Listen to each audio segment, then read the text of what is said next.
16 अक्टूबर 2020 को फ्रांस के एक शहर में एक हिस्ट्री टीचर सैमुअल पेटी की गला काटकर हत्या कर दी गई। ये बिहेडिंग 18 साल के एक लड़के ने की जो चेचन रेफ्यूजी था। चेचन रशिया का एक वाइट मुस्लिम एथनिक ग्रुप है। ये हत्या क्यों की गई?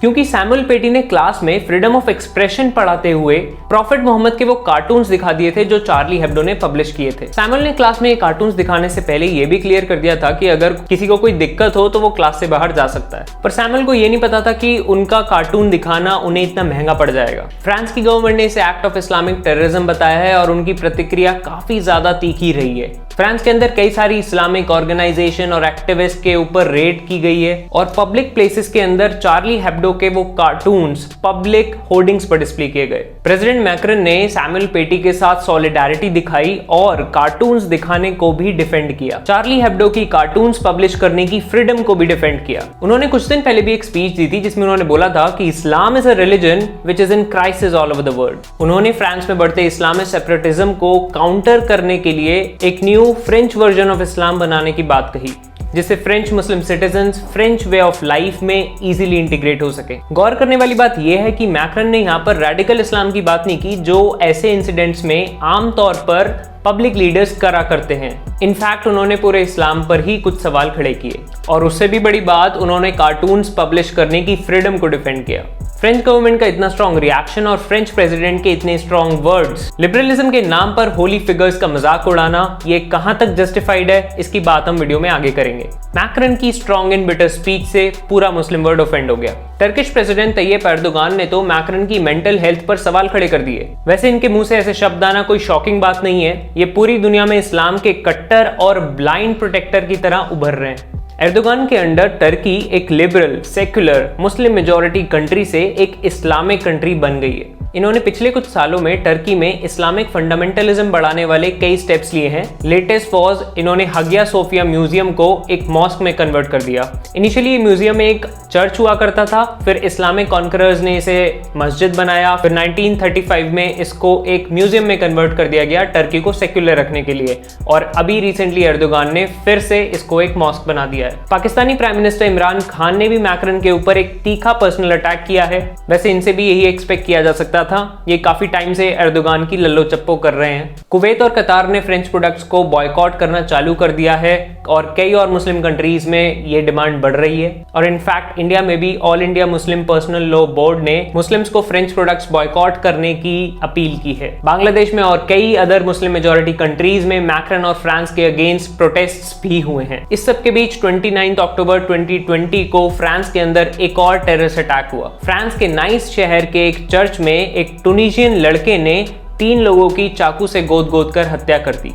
एक विक्टिम को उसने बिहेड कर दिया and as usual in all these incidents वो अल्लाहू अकबर चिल्ला रहा था। इस इंसिडेंट के जस्ट बाद एक बहुत ही ज्यादा बिगटेड और एक्सट्रीम रिएक्शन आया एक्स मलेशियन प्राइम मिनिस्टर की तरफ से। इन्होंने एक ट्वीट्स की थ्रेड लिखी जिसमें इन्होंने काफी कुछ लिखा। इन्होंने कहा कि मैं किलिंग को सपोर्ट नहीं करता लेकिन हम फ्रीडम ऑफ एक्सप्रेशन को खुला नहीं छोड़ सकते। आगे जाकर अपनी ट्वीट्स में इन्होंने लिखा कि फ्रेंच ने बहुत से मुस्लिम्स को मारा है, मुस्लिम्स को गुस्सा होने का अधिकार है और मिलियंस ऑफ फ्रेंच को मारने का अधिकार है। और ये बात मैं आउट ऑफ कॉन्टेक्स्ट नहीं बोल रहा हूं, बीच में से 2 लाइन निकाल के, इन्होंने एग्जैक्टली यही बोला था। इन ट्वीट्स की टाइमिंग देखकर यह भी कहा जा रहा है कि x Malaysian PM stabbing terror attack को जस्टिफाई कर रहे थे। ट्विटर ने उनके इस ट्वीट को ग्लोरिफिकेशन ऑफ वायलेंस के लिए डिलीट कर दिया है। दोस्तों अगर कोई आम मुस्लिम ये बात करता तो समझ आ सकता था, वो गुस्से में था, उसने ऐसी बात कर दी। लेकिन एक पब्लिक लीडर जो कुछ टाइम पहले तक प्राइम मिनिस्टर था, वो भी एक सिग्निफिकेंटली बड़ी कंट्री का, वो वायलेंस को, टेररिज्म को ग्लोरीफाई कर रहा है, ये किसी भी लेवल पर जस्टिफाई नहीं किया जा सकता है। ऐसे लोग अपनी कम्युनिटी पर और अपनी कंट्री पर एक बड़ा प्रश्न चिन्ह खड़ा कर देते हैं। दोस्तों प्रॉफिट मोहम्मद के कार्टून्स ओरिजिनली 2005 में एक डैनिश न्यूज़पेपर में छपे थे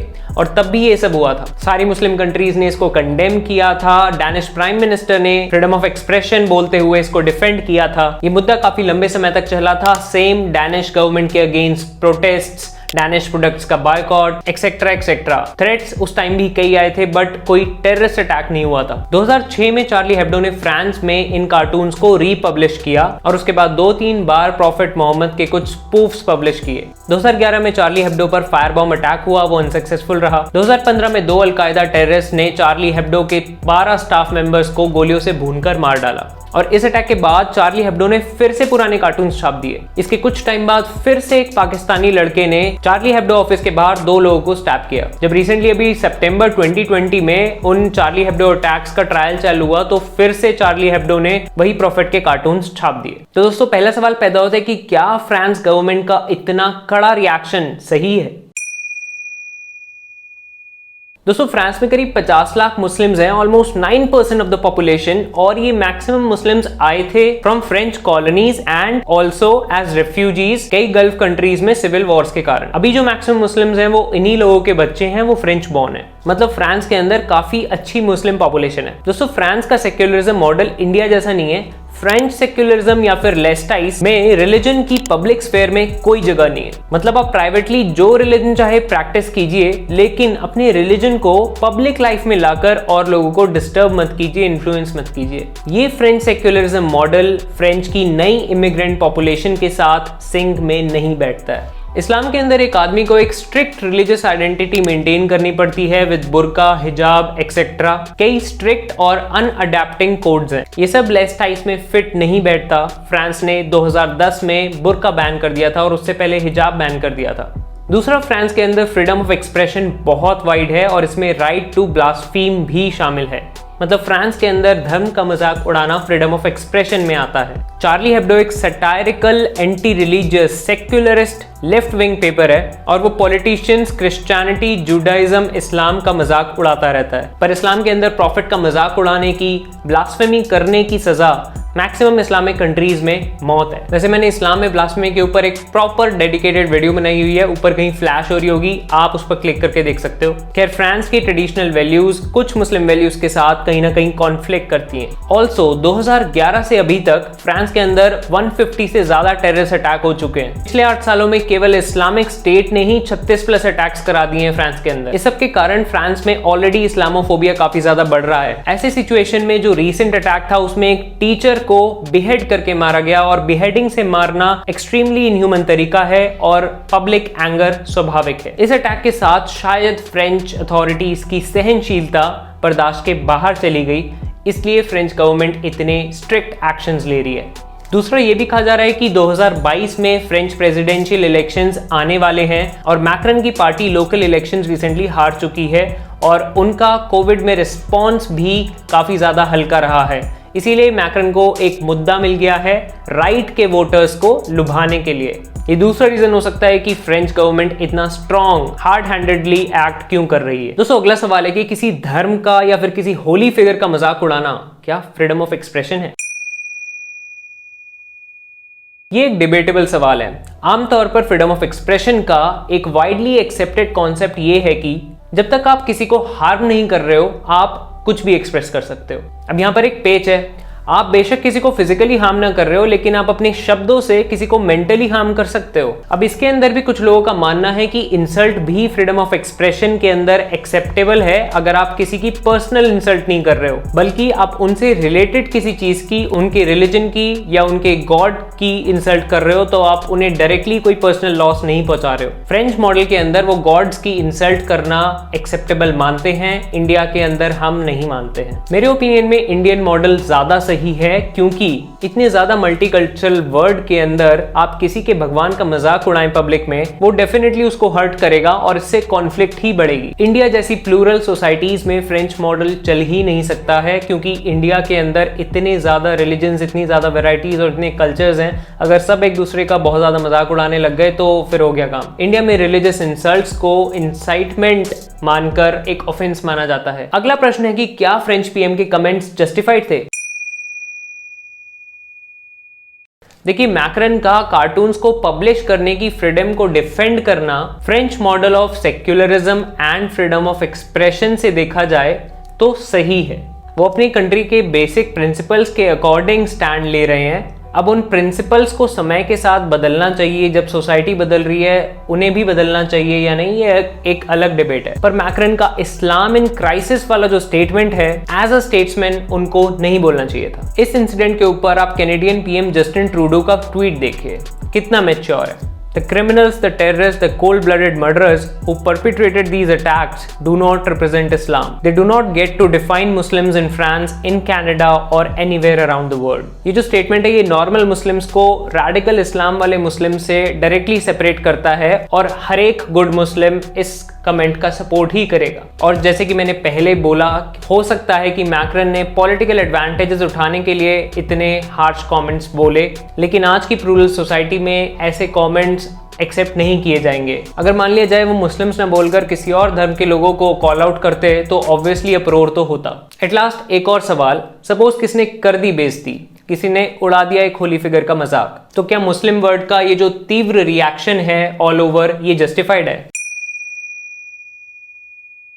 इस्लामिक लीडर्स ने या पॉलिटिकल लीडर्स ने बिहेडिंग की कोई बढ़ चढ़कर आलोचना नहीं की, लेकिन ये फ्रांस पे और फ्रेंच प्रेसिडेंट के ऊपर पर्सनल अटैक्स करने आ गए जब उन्होंने कार्टून्स को डिफेंड किया। इन लोगों के भी इससे डबल स्टैंडर्ड्स दिखते हैं और इनफैक्ट कुछ लीडर्स तो टेररिस्ट एक्ट्स को भी डिफेंड कर रहे हैं, like the x Malaysian PM. और केवल लीडर्स ही डिफेंड नहीं कर रहे, ये एनडीटीवी का आप फेसबुक पोस्ट देखिए। इस पोस्ट के अंदर रीसेंट नाइफ अटैक की न्यूज दी गई है। इस पोस्ट के जो रिएक्शंस हैं वो आपको बहुत कुछ बता देंगे। ऐसा पोस्ट देख के लोगों को बुरा लगेगा, वो सैड रिएक्शन देंगे। तो ये हैं कुछ सैड रिएक्शन वाले लोग। कुछ लोग बिना किसी मतलब के ऐसे ही लाइक कर देते हैं, तो लाइक का सच कोई मतलब नहीं बनता है। लेकिन इस पोस्ट के ऊपर ये जो हाहा वाला रिएक्शन है ये कौन देगा और क्यों देगा, इस सवाल का आंसर मैं आप पर छोड़ता हूं। ये सब आप इस टाइप की न्यूज पर देखिएगा, आपको फेसबुक पोस्ट से ही अंदाजा हो जाएगा कि कितने लोग क्या सोचते हैं। दोस्तों, इस्लामोफोबिया और रेडिकल इस्लाम एक विशियस साइकिल के अंदर फंस चुके हैं। इस्लामिक टेररिस्ट अटैक होता है, हम इस्लाम को ब्लेम करने लगते हैं। अभी करंट सिचुएशन में आप एक नॉर्मल फ्रेंच मुस्लिम की हालत सोचिए। जब सरकार काफी कड़े कदम उठाएगी मुस्लिम्स के अगेंस्ट, तो वो ऑब्वियसली इनसिक्योर फील करेगा। ऐसे में जो बंदा रेडिकल इस्लाम की तरफ बढ़ रहा था वो और जल्दी बढ़ जाएगा, और जो शायद एक मॉडरेट मुस्लिम था वो भी इन्फ्लुएंस होकर रेडिकल साइड की तरफ चला जाएगा, और फिर से एक अटैक होगा और फिर से हम इस्लाम को ब्लेम करेंगे। तो ये जो साइकिल है ये चलती रहेगी। इस साइकिल को तोड़ने के लिए दो जगह से एक्शंस चाहिए हमें। पहला, हमें और स्पेशली हमारे पॉलिटिकल लीडर्स को पूरी मुस्लिम कम्युनिटी को ब्लेम नहीं करना चाहिए, और मुस्लिम कम्युनिटी को स्पेशली उनके रिलीजियस और पॉलिटिकल लीडर्स को ओपनली रेडिकल एलिमेंट्स को डिसोन और कंडेम करना चाहिए। हर किसी टेरर अटैक पर उसी तीव्रता से जिस तीव्रता से आप इस्लामोफोबिया को कंडेम करते हैं। अगर आपके कोई सेंटिमेंट्स को ठेस पहुंचाए, आपके भगवान का मजाक उड़ाए, तो आप अपना विरोध जताइए, लेकिन with in the confined space of the law. अगर आप किसी को मारने पीटने लग जाएंगे, जान से मारने लग जाएंगे, तो आप किसी रिलीजन को रिप्रेजेंट नहीं कर रहे हो, आप एक मर्डरर हो या फिर एक एंटी सोशल एलिमेंट हो, बस। और एक और चीज, जब आप रिलीजन को अपनी कंट्री से आगे, डेमोक्रेटिक और ह्यूमन वैल्यूज से आगे रखने लगे, इसका मतलब आप गलत रास्ते पर हैं। भगवान तो तुम्हें पता नहीं मिलेगा या नहीं, लेकिन अभी तुम इंसान हो, पहले इंसान तो बन जाओ। दोस्तों, इस वीडियो में बस इतना ही। अगर वीडियो अच्छी लगी हो तो लाइक जरूर कीजिएगा, शेयर कीजिएगा ताकि ज्यादा से ज्यादा लोगों के पास ये सब मैसेजेस पहुंचे। सब्सक्राइब टू द चैनल, मेरे को इंस्टाग्राम पर फॉलो कर लीजिए, मैं आपको रियल टाइम इवेंट्स पर ओपिनियंस देता रहूंगा। Thanks for watching guys.